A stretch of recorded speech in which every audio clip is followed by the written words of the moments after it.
Welcome to the Alchemy of Business Show with your host, Steve Rodgers. The Alchemy of Business Show is a podcast that mixes practical, actionable business solutions with soulful insights for anyone seeking deeper meaning in their lives and greater success in their work. Steve will be featuring purpose-driven leaders from all walks of life and getting insight into their journeys from failures to triumphs. So tune in to transition, transform, and evolve in every dimension of your business and life. And now your host of the Alchemy of Business Show, Steve Rodgers. Hello, everyone, and welcome to the Alchemy of Business Show. Thank you so much for listening in, whether you're on some earbuds somewhere, listening this on audio on iTunes, or maybe you're on YouTube or on E360 TV. However you're getting to us visually or audio, we appreciate you being on. Today on the Alchemy of Business Show, as always, we're talking about making wiser decisions, creating more profits in your life and in your business, and also higher purpose and how you can stay focused on your higher purpose. And our guest today really knows how to do all of these and more. I've known Joshua for many, many years, but Mr. Joshua Earp, who you're about to meet, is phenomenal. Joshua is just a great big-hearted guy with a powerful mind and a soul that just radiates everywhere. But he is an American entrepreneur. He's an investor. He's a keynote speaker. He's a crazy musician too. I mean, he's a crazy talented as a musician. He's been featured on ABC, Fox, CBS, NBS, Netflix, Showtime, Hulu, FX, Amazon Studios, and many more. He's actually, and his team have been credited with marketing and publicly for The Bay, a show which was won 15 Emmys. And he regularly speaks at some of the largest, biggest conferences in the world, according to Forbes Inc. 500. And he's also spoken with people like Steve Wozniak, Edward Snowden, and his client base is just unbelievable. I mean, some of his client base is Warner Brothers, Disney, National Bank, Coca-Cola, Netflix, all the brands you would know, because they want to get to him about not only his knowledge about an entrepreneurship, but he is a leader in the top of the ranking of SEO leaders in the world who know how to help businesses get to the top of their media campaigns. He does this search engine optimization for multi-million and billion-dollar companies. He coaches and consults with millionaires and billionaires. He's been all over magazines, and his social media stuff that he does, you're going to see a little bit later in the show, the celebrities that he connects with, either in friendship or in business, is phenomenal. And Joshua is recognized as also rewriting neuroscience as we know it with a doctor who's going to tell us about. And Joshua has just been a great friend of mine, and I want to have him on the show right now and introduce him live. So Joshua, welcome to the show. Thank you for having me. I really appreciate it. You are welcome. Well, Joshua, the thing that's always intriguing about you, as I said at the beginning of the show, is your heart and spirit and your soul, because it radiates. But you are a multi-talented entrepreneur, businessman, now father. So how at such a young age have you been able to accomplish all of these amazing things? I mean, I was reading through your bio again, reminding myself earlier today when I was prepping for the show, and, I spoke a week or two ago, and stay in touch, but I'm like, wow, this guy has done so much at such a young age. So give us the skinny on that, dude. How have you gotten to be so successful at such a young age? Yeah, I mean, well, I started out young, when I was like 8 years old, playing guitar, doing magic, which led later into life into mentalism, and then hypnosis, and then from there business and how it all correlates and crazy stuff like that. But yeah, so, the way I achieved such a high level of success is because really understanding from within. That's what the word intuition means, is learning from within. And so what I was able to do is, through the success principles, right? Like Earl Nightingale, one of my buddies was about to buy, Nightingale Conant, which is like, I asked him, I was like, why are they selling that company? He said, well, it's hard to make money off dead gurus, what he said. But anyway, Earl Nightingale, right? The father of what you would call modern personal development. He said that, with his book, The Strangest Secret and all that, but with success, that it's merely the progressive realization of a worthy idea or goal. And so what I did is I just, read a copy of Think and Grow Rich, ironically enough, when I was young, and really embodied it and really took it seriously and executed the principles, which he took a lot of that information from The Science of Getting Rich by Wallace D. Wattles, which then, Stephen Covey, comes along and also, adds more value into the equation in terms of, the 7 habits of highly effective people and Maxwell Maltz psycho-cybernetics. And so it's kind of like a lineage that you can kind of trace, but it all goes back to the science of getting rich, and which really breaks it down to a real science, which I thought was very interesting.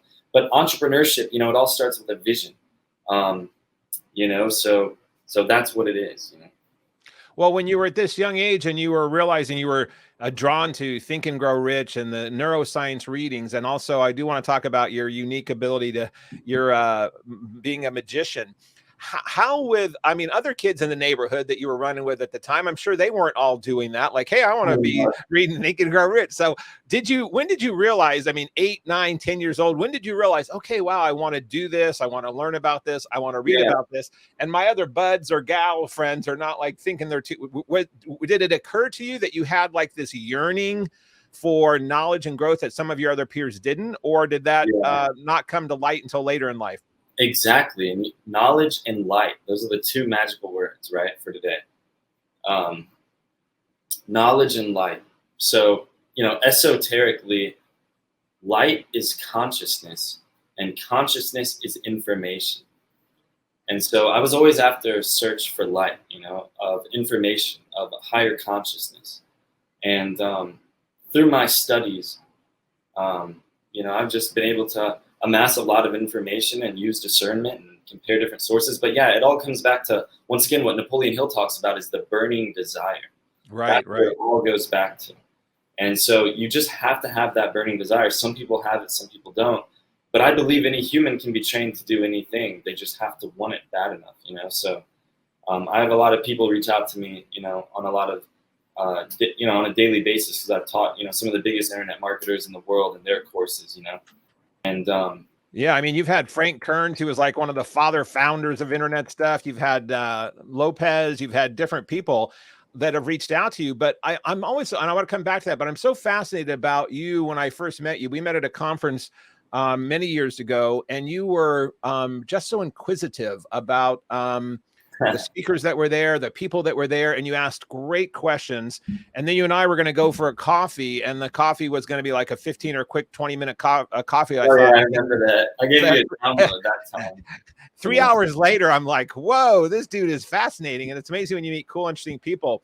But when you were a kid and you were going up, and so you got into, you probably realized at some point you had these other interests. But I want to touch on the magic piece, because you were talking about science, you were talking about systems, and that all is kind of a common theme of, and we're going to get to the SEO stuff too. But it's interesting that even though magic, to those that don't understand magic, like when I'm watching magic tricks, I am one of those people that go, shit, how the hell did they do that? Oh my gosh. But there is a system to musicians, yes, we're going to get to that too, but to magicians, they have to get this down to a science, and then they have to be a showman to make it look really good. So tell us a little bit, I want to talk about your ability to learn about magic, and then how did you become a really talented magician too, that you use for good? I've seen you do it in front of schools with kids. I've seen you do it with clients, or just, talking with people. And so let's talk a little bit about your magic. Yeah, magic with a K, right, is like ceremonial, ritualistic magic that's existed for thousands of years, just like mentalism is an ancient occult science of psychological divination. And so, it's funny, I was telling someone last night, when you're, a politician or a world leader and you have all the money in the world, there's nothing that really excites you. So what do you go towards? Things like divination, right? Which alchemy is a part of that, which stems from the word alchemet, which is of Egypt, right? Which means black also as well, that opens up a whole nother discussion. Yeah. Absolutely. But yeah, so with magic, I might as well show you, because magic back in the day was a similar branch as science was. They were 2 very prevalent branches. But then over time, the elite class, or as I call it, the predatory class, have kind of withheld the information of true magic. By discovering these universal laws of hermetic principles, et cetera, et cetera.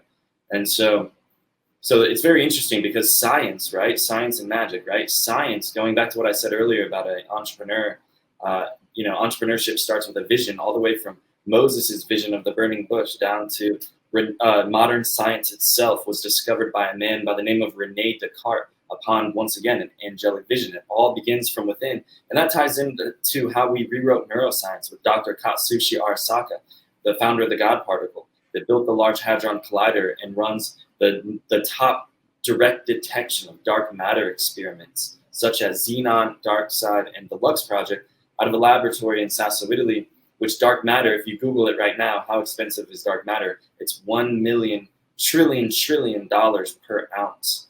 Wow. And you can, yeah, I mean, and then maybe we'll show that picture of me with the doctor as well. It's on my Instagram, which I'm sure we might talk about later. But yeah, we will be for anyway, sure. So with the magic, let me just show you rather than tell you really quickly. Yeah, cool. And as you're showing to me, try and also audio, because some people are on audio. So if you're explaining it a little bit, but I do want them to, those that are viewing, and we also put this show images in the show notes that people can come back and click on later if they want to check it out. But give us a quick sample, because we have about 4 or 5 minutes left in this segment. So and this will take 2 seconds. So look, go ahead. Let's have a deck of cards, right? So I'm going to do this effect for you, Steve. Through okay, Zoom. Great. Sounds so good. Not this card, but I want you to see if you can just peek inside and just see one card. It doesn't matter which one. Just visualize it in your head, okay? Did you see a card? Yep. Okay, now what you're going to do is visualize the card. This is not your card, right? Correct. That is not my card. Anything we can envision, once again, vision in our mind, we can hold in our hand physically through manifestation. So as you concentrate on your card, watch what happens. Whoa. He just took that from a king of diamonds to a 2 of spades. Just the card you were thinking of? Yes, it is. It's exactly the card. But the crazy part is, look, this is the only card that is blue. All the rest are red. So I knew you were going to think of that card before you ever thought of it. That is insane. That is insane. And there's got to be, obviously, magic has this science behind it. So at some point, Josh is going to have to tell me how he did that. And I don't know that I would do it with his artfulness, but that ties right into what you're talking about, entrepreneurship, the skill. So your magic ability as a kid was probably a great way to attract other like-minded people who were fascinated by what you did. And it also probably allowed you this thirst for yearning and learning, because you obviously had this gene to want to learn, and you could probably never learn enough about magic. When did you start transitioning that desire for magic and or music into a business format? We got about 3 minutes left, but I want to talk about how this young kid who went from magic into skills about understanding a business side of things. What do you consider your first young entrepreneurial business that you did? Was it selling lemonade on the corner for a dollar, or was it doing something else in a business standpoint? Yeah. So really it was the first thing. My first business was a stage hypnosis business. So you know how you go to Las Vegas and you see the guy on the stage hypnotizing people and doing that? That was my first business. That's how I got into marketing, because I had to market my stage hypnosis business. Otherwise, I wasn't going to get shows. And I evolved into that. Sometimes there has to be evil, by the way, for us to evolve. But the thing is, though, is the reason I not involved but evolved into that is because I started out doing magic when I was young. I then learned mentalism, and then from there was a natural progression into hypnosis. They're all 3 very similar performance arts, and I had other friends that were magicians that were also doing stage hypnosis shows, and I was very interested in the mind and all of that. So yeah, that's kind of how I got into it. Well, we're going to come back after the break here and talk to Joshua more about how he's taken magic, mentalism, and his understanding of what really makes things tick into his expertise as being an SEO expert, one of the top in the world, of helping businesses and companies create their own magic within their businesses with lead generation to make more money, which is part of also alchemy. It's not just about purpose and higher meaning. That's a big part of it, but it really is about if you don't make profit and stay productive in your businesses, you're not going to thrive. So let's come back and talk more with Joshua, and join us after the break, everyone. Thanks for listening in. Thank you.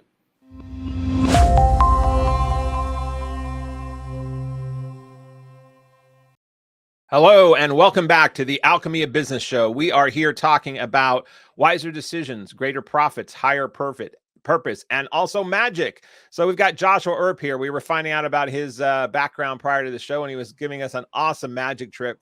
And let's roll in from magic here, Joshua, into the art of magic and science, which you were talking about in the first segment, and how this thirst as a young kid. We talked about Think and Grow Rich, which I want to come back to. But let's talk about how this, one of the things you do phenomenally well, and it's really opened a lot of doors for you with some of these businesses you work with, celebrities, various things. But this SEO, people have heard the word SEO, they use SEO, the search engine optimization, but not everyone understands how to master it and how to really make it work. So let's talk about when you first started putting your foot in the pond of the SEO world, and when did you start realizing you had a different approach or a different way to do what was already being done in the SEO world? Yeah, sounds great. So yeah, basically stage hypnosis, as I mentioned, was my first business. Then I had to learn marketing from there. So before I learned SEO, I became an expert at just internet marketing in general. You know, I studied under all the greats, Dan Kennedy, Jay Abraham, which I actually had the chance of going to the Emmys with him. That must have been memorable. I met him at an event separately. Yeah. Lisa Abraham's her name, really nice girl. But I'm just saying, like I've studied under the best people in the world, and when it comes to marketing. And so at a very young age, and I just stuck with it, and I just knew that like I had to dedicate my life to something. And so I might as well dedicate my life on the most important piece of getting a business going, because 95% of businesses fail, they say, right? Michael Gerber with the E-Myth and all that. Mm-hmm. So, but the number one reason why most businesses fail, Steve, as I'm sure you know, is they don't take 20 to 40% of the money they're making and reinvest it back into marketing. And so therefore, how can they expect to keep the business going and the leads and everything, if you're not constantly doing marketing? And plus you're not growing the enterprise value of the company. So I did that. I became an expert at internet marketing. Then I got hired to do SEO. So the reason why I got into SEO is I got hired to do it. And like Richard Branson says, when you're offered the chance to do something, and you don't know how to do it, you say yes, and then you learn how to do it. So it was actually an advisor to the President of the United States of America at the time. I was 21 years old. I'm 30 years old now. And they had access to what some would refer to as, unlimited capital. And so they basically hired me because I don't know why. I guess they saw something in me. I was this young, ambitious, kid at the time. And I just had this thirst, like you said, for knowledge. And it was very apparent I was an expert, right, at what I was talking about. And so they gave me the budget to basically throw a bunch of spaghetti against the wall and see what sticks and what doesn't. And so if I would have never had access to that much capital in the beginning, if I would have never had, them financing even my education, I wouldn't have been able to probably achieve it. I mean, I probably would have, right? But it just would have taken more time. But anyway, so that's how I got like amazing at SEO. And I realized that 97%, this is a staggering statistic, a lot of people don't realize, 97, that's a large chunk of the pie, percent of all online experiences, the whole pie, 97% of everything done online begins with a search engine. Mm-hmm. And so, hey, it's funny, my huge. buddy Luke's actually calling me right now that you met the real estate guy. We'll talk to him later though. But here's the thing. So that means that 3% is left to other, which includes social media, other types of other things. So the thing is, and I tell people all the time, look, social media is cute, and you can make millions of dollars off social media. I mean, we run and have access to one of the biggest, social media agencies and celebrity endorsement agencies in the world. I mean, there's no one that has more celebrities or more influencers than we do, because we've partnered with the right people. We go to all the high-end Hollywood networking parties. We meet the who's who. We, separate the wheat from the chaff. We figure out over time who's real, who's not.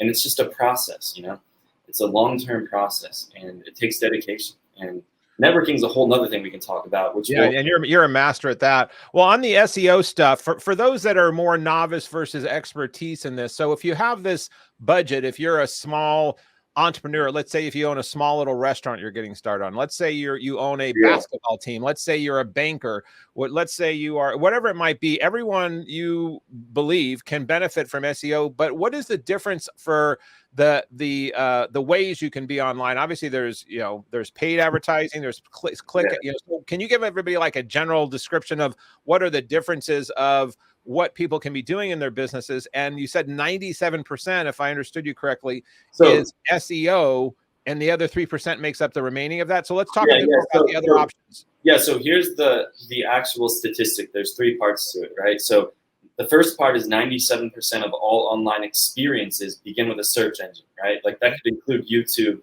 which is the second largest search engine. I rank YouTube videos on the first page of YouTube as well. It's a slightly different algorithm, but still very similar. And even owned by the same company, obviously. And so what was the question exactly you were saying? So when someone's trying to figure out their budget for SEO or paid advertising, paid. Speaking of that, 75%. The second part is 75% of do not click on the ads, and then 70% do not go beyond the first page. So 97% of all online experiences begin with a search engine. 75% of those users do not click on paid advertising.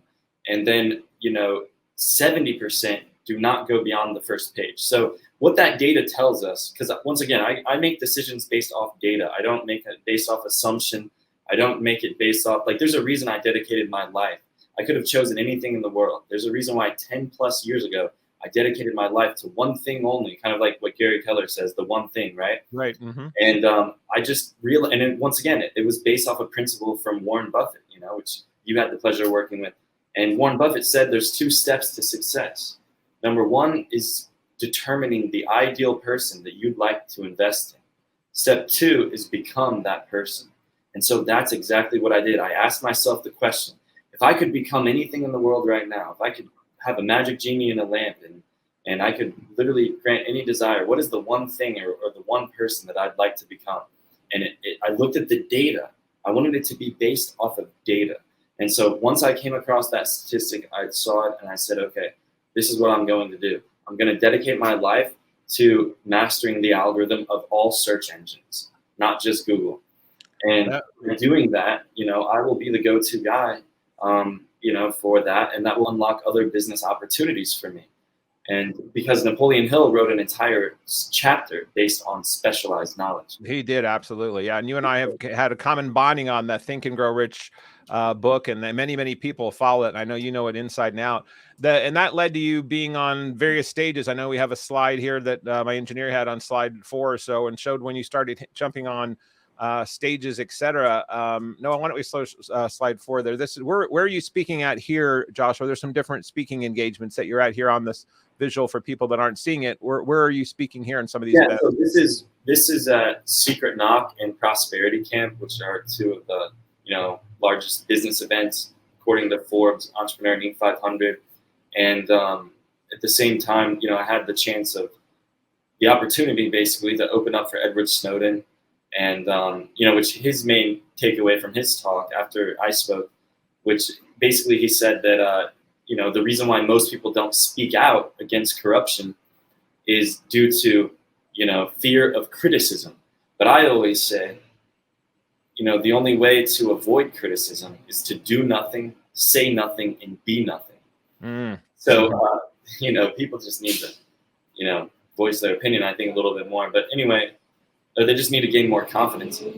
But no, I mean, I've spoken on stage with a lot of different individuals that I've been grateful to do so. And, I've had dinner with Buzz Aldrin, and, you'll see me, hanging out with everyone, having dinner with Mel Gibson, all the way to playing basketball with Jamie Foxx. I mean, it's really crazy how, if you master one thing and you become the expert, and then now we handle all these celebrity social media accounts as far as advertising, or as far as the, the influencer marketing, celebrity, right. And then that ties in with the movie business. Like the godfather to my son is Randy Turow, is the one that discovered Adam Sandler and produced his first movie. And we have some really great guys on our team, like Steven Spielberg's right-hand man, Mark Fusco, which is a good friend of mine. And there's just a lot of cool stuff going on.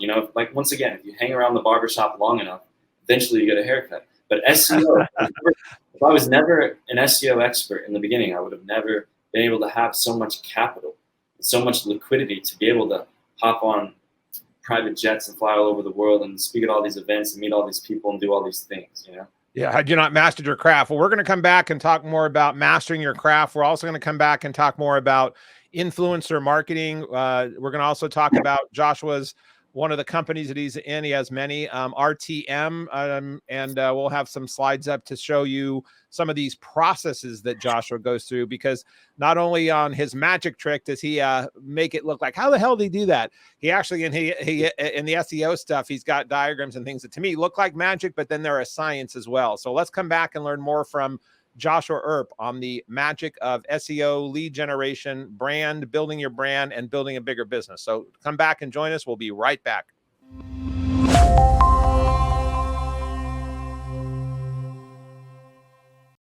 Hello, and welcome back to the Alchemy of Business Show, where we are talking about wiser decisions, greater profits, higher purpose. We also weave in spiritual intelligence into businesses. And how do you take artificial intelligence, emotional intelligence, intellect, and tie that all in to what it is you do with your life and business? And Joshua Earp, who's on as our guest today, does all of these things. So Joshua, I want to talk about this alchemy thing. I mean, you and I, when we first met, we talked a lot about alchemy, and you have a real knowledge of the origin of alchemy and what it means. But you've done that in your own business, even though your business is not called Alchemy. You have actually quite a few businesses you're involved in. But let's talk about your main business, so that's your own alchemy of your skills, your talents, your task, and what it is that you do under your brand, and who you do that for, and what are the kind of results you normally get for people. So I'm going to turn this over to you so you can tell us a little bit about your company and yourself on this piece. Sounds great. So, so basically, guys, this is realizethemarket.com, which is one of my agencies. I also have a personal SEO agency as well. So you can reach out to me on my Instagram directly if you're interested in that, which is also listed on the slide. And what really makes us different is everything we do is based off performance. You know, we have typically the client cover the hard costs, whatever they may be. You know, because every package, everything's different, right? We don't have cookie cutter pricing. We customize a plan that fits specifically for you and what you're trying to accomplish in your budget. And then basically we have the client cover the hard costs so that we don't go into the negative marketing someone else's business, right? But once they cover the hard costs, we do everything based off performance. So for every $1 million that we generate, usually we take somewhere around, you know, $100,000, sometimes $50,000. It just depends on each specific case. But what we do and what makes us different is that besides, you know, dealing with the biggest clients in the world and advising the biggest brands and people, et cetera, like Dell Computers, I've advised, you know, as you mentioned, I think earlier in the call, I've spoke on stage with Steve Wozniak, founder of Apple, all this. And it's really because we reverse engineered the patents of Google. You can go to patents.google.com and learn more there. And then once we reverse engineer the patents, we develop software, or we use software that's already created to do whatever is in the patent that we need to do.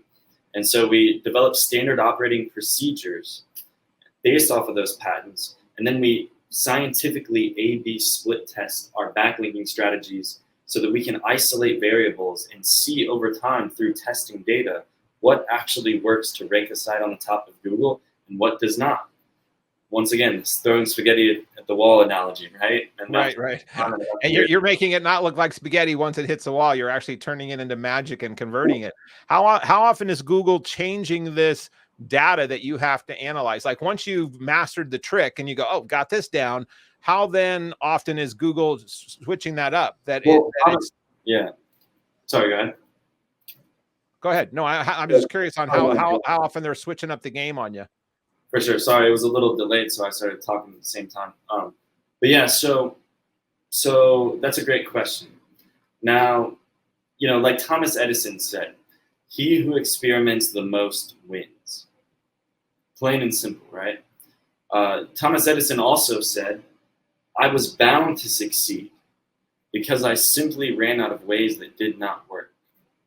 You know, I mean, everyone knows that whole 10,000, you know, tries light bulb, you know, Thomas Edison quote, but this is a different quote. Yeah. It means something very similar, but this is a different quote. I heard Napoleon Hill say this. Thomas Edison said that I was bound to succeed. I was bound to succeed because I simply, ran out of ways that didn't work, right? Right, So, right. Yeah. so That's anyway, the essence of being tenacious, no doubt about yeah, that. yeah. So there's a lot of that going on, right? To answer your question, there's a lot of that going on. But at the same time, Google can shift their algorithm any way that they want. It doesn't matter to me. Because you know what? The way I look at it is like a game of heads-up poker. I can always see their cards, but they can never see mine. So any algorithm update they do, all I have to do is go to the first page of Google and start reverse engineering the backlinking strategy and the optimization so I can see what changes they made. It's all out in the open. It's just nobody. People just don't know where to look for it like you do. Yeah. I mean, at least a common, man like me I'm not an expert. It's very complex. I mean, you have to understand on-page, and off-page optimization in terms of URLs, titles, anchor text, keyword density, internal keyword anchor text, the percentages and portfolios there. I mean, it's a whole big thing. And so, yeah, that's kind of, and not only that, I want to say also that even though Google may, like I said, update and change their algorithm, it doesn't, once again, matter, because here's another reason why on top of those reasons. It's because the fundamental elements of the internet as we know it is always the same. Meaning that if you ask yourself the question, what is the internet? The answer is a bunch of web documents linking to other web documents. That's all the internet is. And so Google can update whatever they want. I'll just go to the first page, reverse engineer, see what they did. They can do that all day long. That's fine with me. But the fundamental basis and principles universally of the internet foundationally itself is not going to change. And if it does, I'll change with it. But I don't see it changing anytime soon. And that's why we do what's called backlinking. So we basically get high quality backlinks and do the right on-page optimization, and Google sees all these citations and all these credible sources linking to your site. Therefore, with the right anchor text, it then ranks it on the first page. And then on those, when you started doing that for yourself, and you said you started that in your hypnosis business and your magic stuff, and then someone came after you and said, "Hey, want to give you a shot." What were some of the first known brand names that were on your bio, or some of the bigger ones who went, "Well, yeah, I'm working for so and so or X"? Who were some of the first people that you had as early adopters on your stuff? Really, as far as early adopters, it was mostly lawyers. Because it was a lawyer that, as I told you, was an advisor to the president of the United States at the time. And, here I am at 21 years old. Like, it's just kind of a crazy story when you really think of it. And I came from nothing, too, by the way. Like, zero, zip, zilch, nada, I came from nothing. In fact, in a very bad position. But that, I feel like, once again, we must experience evil in order to evolve. But after I got, a bunch of lawyers as clients because they just wanted the phone to ring, and, with personal injury and things like that, one phone call could be millions of dollars for them, So it's like, it just makes sense to pay somebody, and I was charging him like next to nothing, so he was making. You were learning it as well, but you were getting your chops done. So you were really focusing on your craft, knowing that you were doing that, I'm assuming that you knew you would eventually be upping your price. Oh yeah. Yeah. And was the attorneys the one that led to the celebrity stuff? Because I know you've done stuff with celebrity brands. So let's talk about celebrity brands, and I want to weave that into. Then we only have about 5 minutes left in the segment, but I want to lead that into your SEO stuff, how you've gotten into the celebrity piece. And then a big thing we hear a lot about is influencer marketing, and you've found a way to merge SEO, networking, and celebrity influence marketing into, again, an art and a business. So let's kind of talk about that as we're wrapping up this segment. We have about 4 or 5 minutes left in this. Yeah, for sure. So after lawyers, then I started teaching the biggest internet marketers in the world. And then I moved to Beverly Hills and, many, many years ago. And I started doing a lot of networking. And through my unique skill set, and due to me being able to increase the enterprise value of the companies I was working for, I was able to render my services at over $1 million. And so then I started becoming an advisor to many companies. I mean, I've ran companies that had clients like Disney, City National Bank, Television Academy, what else? Let's see. Like all these crazy big names, like I said, mentioned earlier, Dell Computers.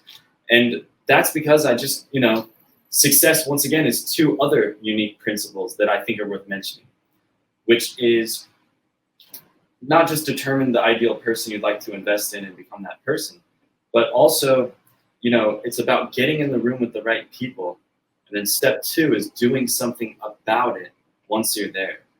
And so I just wanted to say that really quickly. And then to zone in further on your question, how did it, really, how did I get in the celebrity market, all that? And just word of mouth referral, Mm-hmm. So our team, we do the advertising and things like that for the biggest celebrities in the world and the biggest content creators in the world. And so really our influencer marketing is a list of 6,000 TikTok and Instagram stars that for all the biggest followers in the world, billions and billions and billions, if not trillions of followers. And then on the other side is what else? Is just the celebrity, like the actual celebrities, right? The motion picture stars, the music stars. And we have about 200 to 300 of those. And so we broker the deals between the big brands and the celebrities. And then we're also an advisor to startup companies and technology companies and all that stuff. So. Well, and we're, for those of you that can't see it, because if you're just listening in, we're scrolling through Joshua's Instagram page here, who's a who's who of the celebrity world. So who are some of the people that are popping up here, Joshua, for those that can't, just to name 3 or 4 of these, and then I want to jump to the influencer marketing, and then we have to sign off on this segment. But who are some of the people that they would see if they were scrolling through your Instagram that you've rubbed shoulders with, or that you're helping with on their brands or building their own businesses? Yeah, so you'll see me having dinner with Mel Gibson, playing basketball with Jamie Foxx. As I mentioned, speaking on stage with Steve Wozniak, working with all the A-list celebrities, Snoop Dogg, Usher, Drake and his dad. I've been on television, on big shows, things like that. Universal Studios also, or Universal Pictures, I would teach the producers there, and like the chairman of NBC's at the time, he's no longer working there, but the chairman of NBC's team, I was helping advise them and handling their marketing campaigns. In NBC Universal, that's a big company. Yeah, it's huge. That's massive. Yeah, for sure. So it's just the result of true alchemy within the mind. True alchemy is not the transmutation of base metals into gold. True alchemy is the transmutation of a human into a divine soul, a human soul into a divine soul. And I love that. Yeah, that's so true. I mean, that is the essence of, I think, what all of our souls are yearning for, and some don't know it, and some are aware of it. But that's kind of that yearning that's always pulling us when we're being pulled towards stuff that we feel we have this calling, or something's missing, or it's because the universe is pulling us into what you just said. So can you repeat that again? Because that's so powerful. Yeah. And I just wanted to add to it. There's a book you guys need to check out called The Theatrum Chemicum Britannicum. And say it one more time. Those are big words. So say it one more time. Theatrum Chemicum Britannicum. And it's Sir Isaac Newton's, alchemy Bible that has real recipes of how to do real alchemy. In fact, it was said that Sir Isaac Newton died from mercury poisoning, which mercury is the only thing that can purify gold. Just like why they call, in the book, The Three Initiates, they call him Hermes, the Hermeticism, right? One of the universal principles. They call him Hermes Mercurius Trismegistus, because mercury is the only thing that can purify gold, and Hermeticism is, they say, one of the few, if not only, spiritual practices that can purify the human soul the same way mercury would purify gold through divinity, right? Well, I love that. And your comment about transmutation of a human into a divine alchemy, that's so powerful. Well, I want to come back and spend the whole last segment on spirituality in business and how that is a common theme in your life. I mean, you mentioned earlier that you're only 30 years old, but in your late teens, 20s, 30s, you have been a spiritual activist in your own right, of your own mind, and then also sharing with others, because you're so educated on the nuances of religion and spirituality and alchemy and stuff. So I want to come back and talk with you more about transmutation. I want to talk to you about human souls. I want to talk to you about your own definition of spirituality. And you now have a son that you are so proud of, and you have a little guy I want to talk about. And I'm wondering if that's even heightened your desire for understanding spirituality and passing it on, and through you have another legacy now that you didn't have a year ago. So everyone, hopefully you'll stay tuned in and listen with Joshua Earp here about his intelligence, his spiritual intelligence, and his business intelligence that are all just magically his own wonderful alchemy. Stay tuned here on the Alchemy of Business, and we will be right back.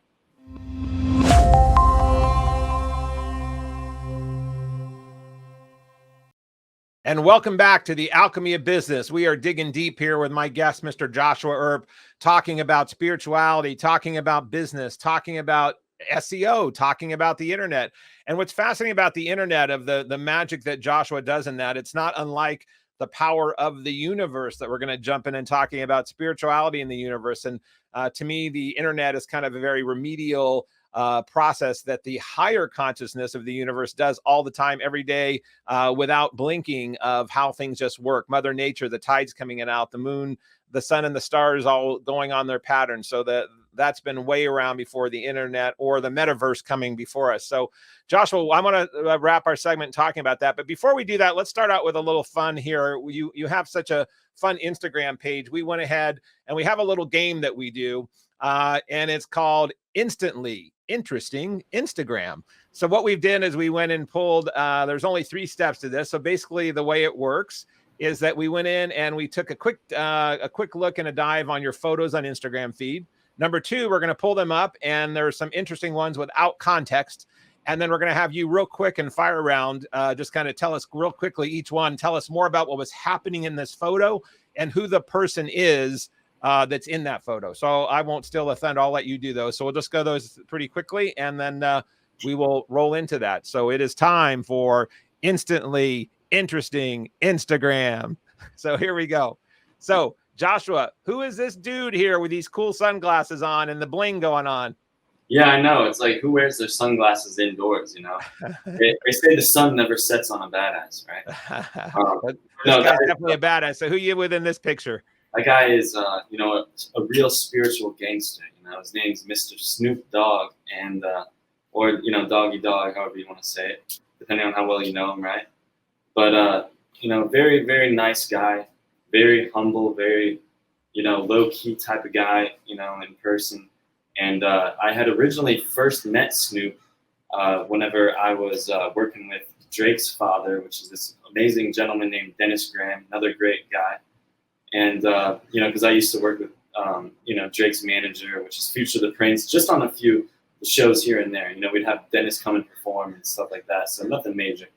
But, Snoop was just in the Super Bowl, so he's no small potatoes. I mean, when you get to play at the Super Bowl, you kind of he's gotten to the top of his craft. I mean, I saw him, excuse me, on something he was on. He was doing, and I did not realize the wealth he had created and the other businesses that he has dovetailed into besides his rap music. He really is a serial entrepreneur. I'm assuming he probably has wanted to learn how SEO works and how to get more of his own brand out in the world. I would assume.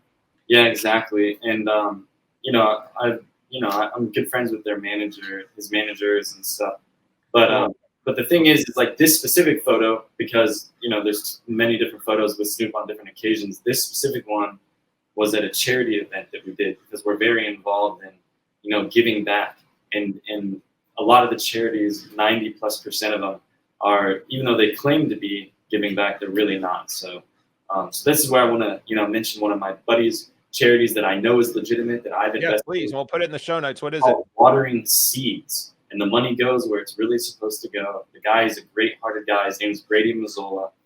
And wateringseeds.org, I think, might be his, the URL. And it just helps veterans, and it helps, disabled individuals. And I've seen it firsthand. I mean, I see this guy spending with his own money, paying for hotel bills for disabled individuals, and like, it's just something that really warmed my heart. I've never seen anything, in person like that, like a real true individual. So I just had to be a part of it. But anyway, so this is a different charity event though that I'm, ran into Snoop at. But but yeah, really cool Well, stuff. we'll make sure we get the watering seeds in the show notes for anyone who would like to learn more about it. Sounds like an awesome cause. Thanks for sharing that. What do we have next there, Noel, on what's their next photo? Here's another cool looking dude here. Does not have his sunglasses on inside, but I know this is quite the celebrity. So who are you with in this picture, Joshua? Yeah, so this is King Batch, and he's what you would call a social media influencer. And you know, as I mentioned, we have really, I would argue, one of the biggest, not just influencer, you know, marketing agencies, but also celebrity endorsement agency. I think I've already said that earlier, but this is the reason why, you know, I mingle with a lot of these guys, is because of the fact that it's so lucrative to connect brands that need exposure and need more of a user base. Mm-hmm. So you can really generate a lot of liquidity very fast, and all you have to do is connect the dots. Awesome. You know, they do the work. They already have a pre-built audience. What is it now that's considered, quote, an influencer? Is there is it on Instagram or YouTube a certain amount of views, a certain amount of followers? When would someone realize that another brand would say, hey, we want to tag onto them because they, quote, have become an influencer? Is it categorized by followers, or how does that get determined if you are a influencer? Yeah, I mean, it's really anybody who's in a position of influence, right? But that's why I like this book right here. How to Win Friends and Influence People. Great book, right? Mm-hmm. I never even read the book because I don't need to, but I did read the table of contents, which is something Ty Lopez talks about. And basically your brain, through what's called counterfactual simulation, will reverse engineer the steps and will basically give you the concepts, right? But anyway, so I just wanted to point that out because everyone always tells me, Josh, you've got to read all these books. Like, it's got to be crazy, you know, to read all these books. And to be honest with you, I don't really read them much. I mean, here's another one right here that, you know, this one is called Influence, right? But yes. Robert Cialdini. I've never read this book either. You know, it was actually Jim Rohn that said, but I like to keep the books around me, right? They say rich men have large libraries, you know, poor men have large TVs. Well, you retain such data. So it's, I mean, do you have do you have like a photographic memory in any way? Exactly. I have a photographic memory, and a lot of it comes from the internet and videos and things like that. Yeah. Because you retain data like above and beyond most human beings. I mean, I know when you absorb data, you retain it and you know how to use it in the appropriate settings and formats. So I'm always fascinated by that. Let's jump back to this next guy on this slide that we have. This gentleman here, who I'm sure people have heard of if they're in the marketing social media space. I met this guy actually many, many years ago before he was at the level he is now, when he was doing his wine blogs. But who you are with this picture there, Joshua? Yeah, so this is when I was speaking on stage with Gary Vaynerchuk, along with Steve Wozniak. As I mentioned earlier, it was the same event. And he's a real nice guy, you know. On his social media, sometimes he can be taken different ways by different people. But in person, from my experience, he was, you know, a really nice, humble guy. Yeah, I've heard that from many people. I met him a long time, Rich, very, very briefly, but I've seen a lot of people that have interacted with him, and they're always surprised at how warm and charming he is in person, because Gary V, as he's known, can be really abrupt on social media and loves to use the F-bomb and throw it around, et cetera, et cetera. But literally, when I started following him in the early days, his father owned liquor stores, and he wanted to be able to figure out how to get his dad's liquor store to scale and grow. And he started doing wine blogging back when people were talking about how you should have a blog, which in its own way, I know has a lot of SEO stuff around having ability to pull SEO content from blogs. But he went on to do that in other ways, and he's now created a massive marketing agency, and he's done a phenomenal job of becoming his own influencing brand and using marketing. So let's jump to one. I think we've got one more slide here, and then we're going to jump to some conversation about spirituality. Who's this in the cool cowboy hat with stars on it?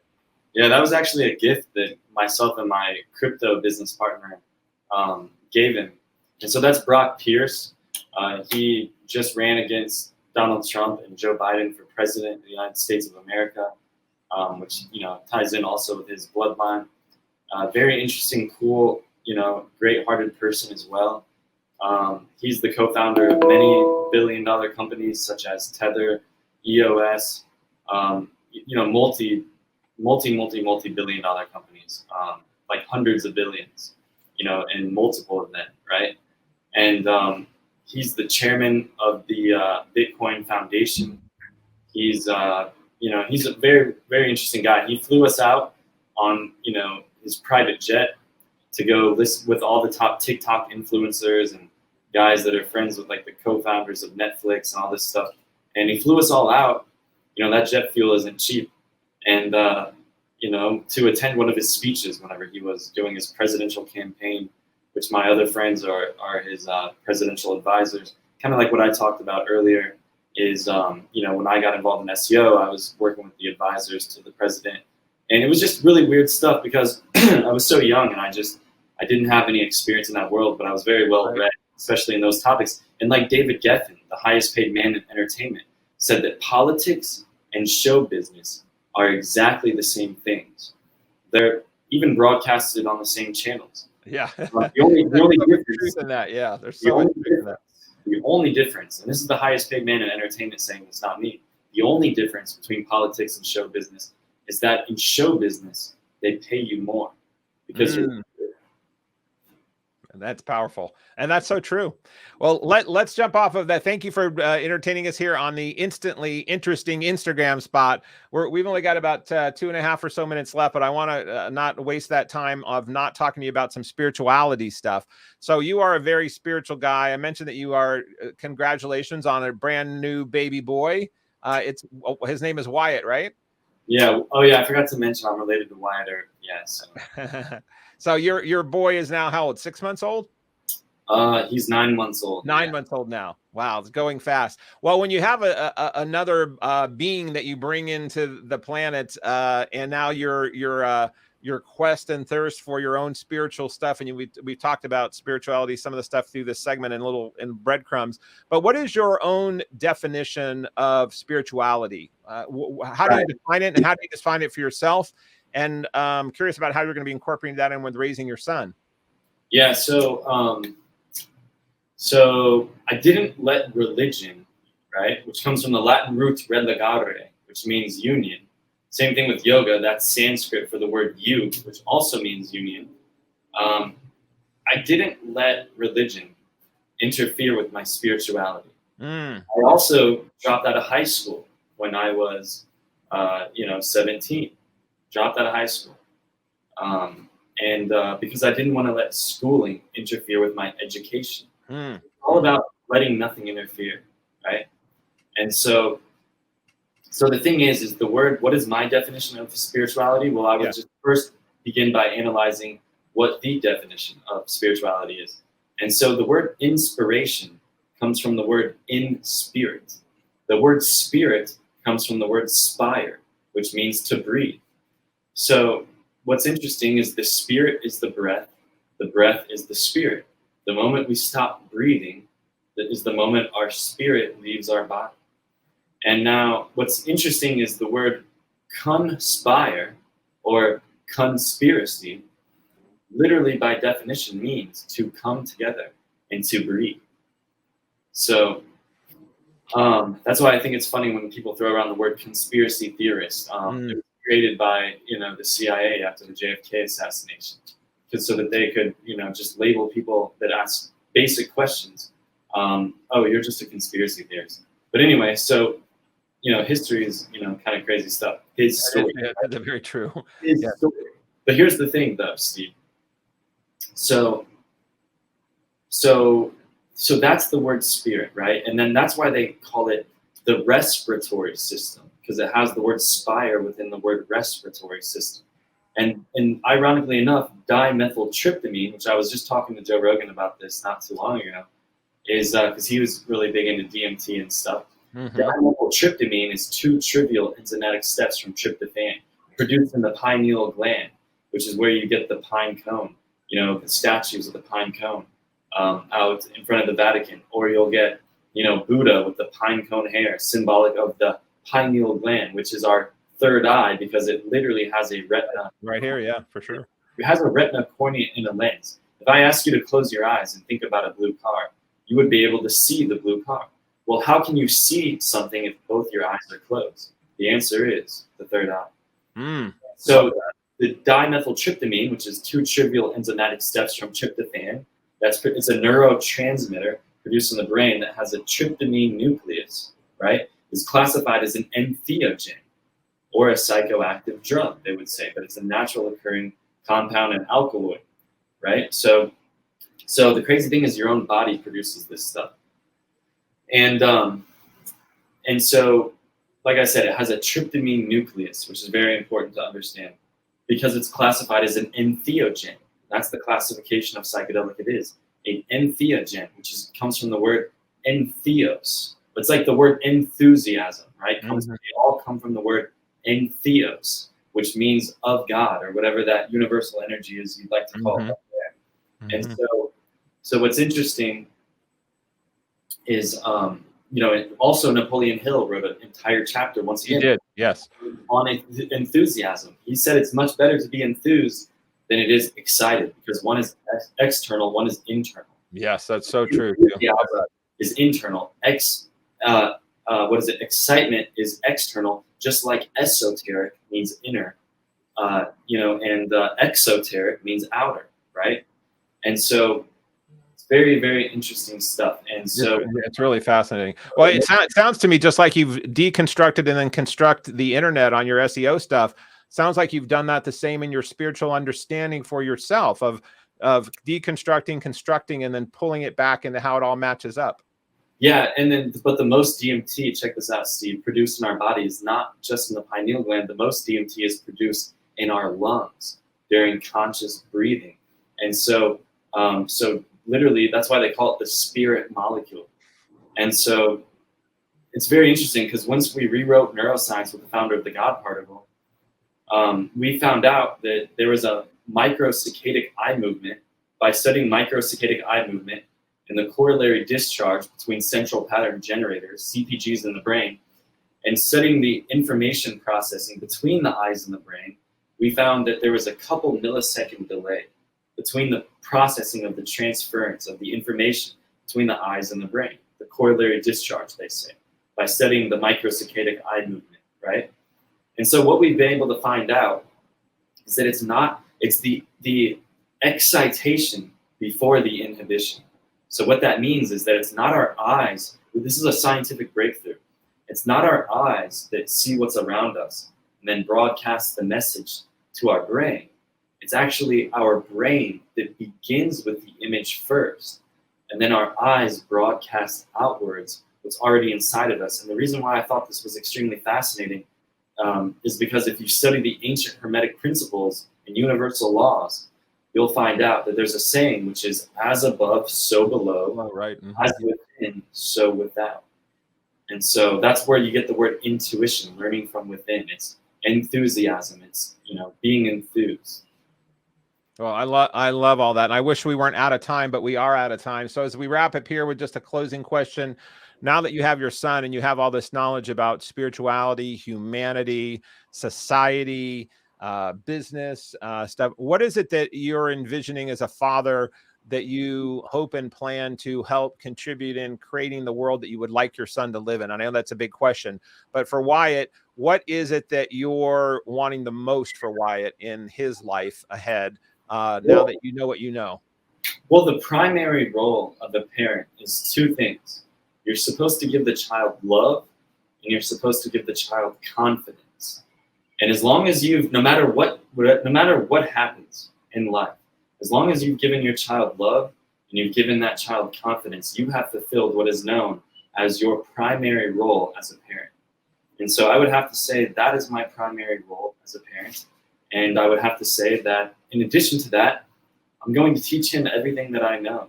And I'm going to teach him magic and mentalism and how to play guitar and all the crazy stuff, that I do and know and practice, search engine optimization, how to produce movies, how to, do all that stuff. So I'm very excited to teach him the new skills. And, I started when I was 8 years old. He's already trying to learn SEO, and he's only a little over 8 months. Yeah. He sit on my lap while I'm doing SEO.